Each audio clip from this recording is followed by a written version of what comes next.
Hello to everyone! Welcome to my vlog, Indian Madiscarding Mama.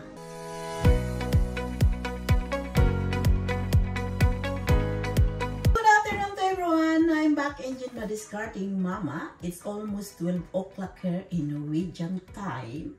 And before we are going to start to making family dinner, mag-start akong early dahil yung daughter ko alis siya papuntang bargain. So before that, so paki-subscribe and like and share.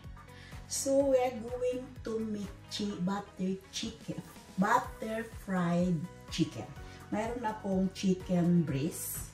Ang gawin ko guys, i-cut ko ito into para manipis siya, madaling maluto. Ganyan ako guys, pag breast, kailangan ika-cut mo. Pwede din ika-cut mo slice, pero yung sa akin, ika-cut ko siya into two.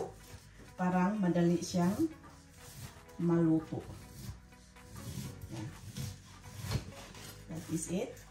Nakakat na yan, nakakat na yan, nakamarinate na yan ito din. Ganyan tayo, parang madali siyang maluto. And next, we're going to do, parang manipis siya. Meron akong bread na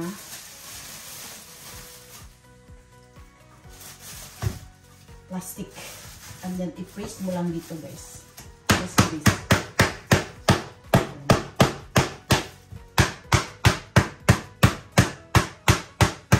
And this is it. And then, put here.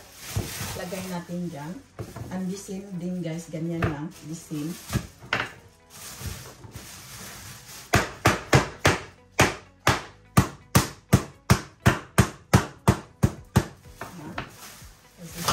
And then next we are going to do, mayroon tayong milk. Ano tayong kaunting milk. And mayroon tayong salt. So I make 1 teaspoon na salt. And then mayroon tayong 1 teaspoon din na pepper powder. Ganyan lang guys. Mayroon tayong bell pepper powder. Smoked bell pepper powder. Halo-halo mo lang lahat mga ingredients. Talagang masarap. And then, mayroon tayong garlic powder. Kung anong available sa bahay nyo guys, yan lang. And then, ang gagawin natin, i-mix lang natin yan. I-mix lang lahat. Pag halo-halo lang yan. May prusin pa siya. Kaya ano siya. Ganyan. Ganun din siya dito. Nakamix na dito. Ganyan lang. And then, i-mix lang natin dyan.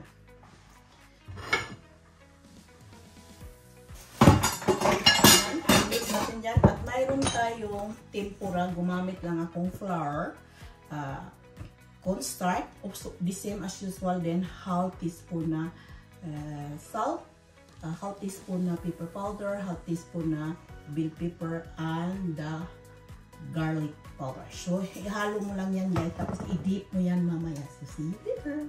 Start na tayong mag-fried butter chicken fillet. So, mayroon na tayong mainit na oil. Lagyan lang natin siya ng butter para siyang cheese butter. Nakamarinate na siya guys. And then, ang sunod natin gawin, yan, i-mix lang natin yung butter.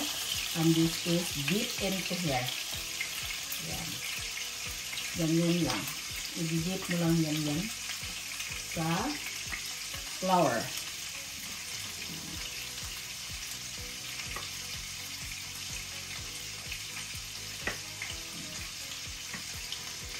And i-erase natin. And then, ilagay natin dito guys.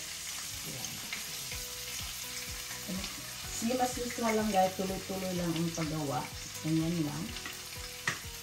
Ginamit ko kasi pag ganito i-mix ko, mag-ano siya, didikit siya dito kasi basa yung ano natin. Gumamit siya ng ganito. Yan. Kanya lang guys, napaka-simple lang. And then, ano mo sa low temperature para hindi madaling masunog. Lagyan natin sa number 7. Yan, ganito din siya. Yan.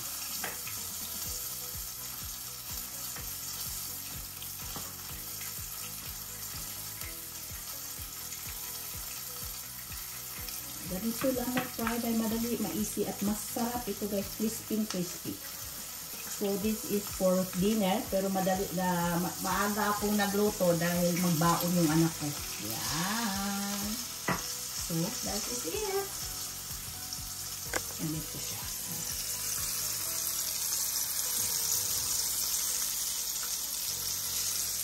Ating gawin, baliktarin natin yung chicken breast, guys. Ganito na siya. At yummy. That is the result. Ganito din.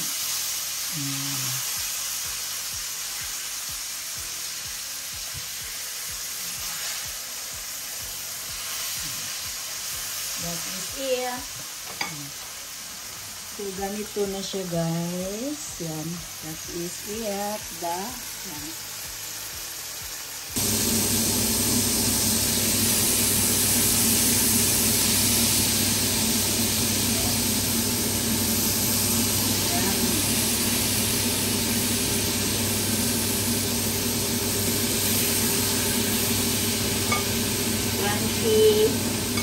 Crunchy. Now that this fried chicken is done. Thank you for watching. Tapos na din sa wakas yung fried chicken natin.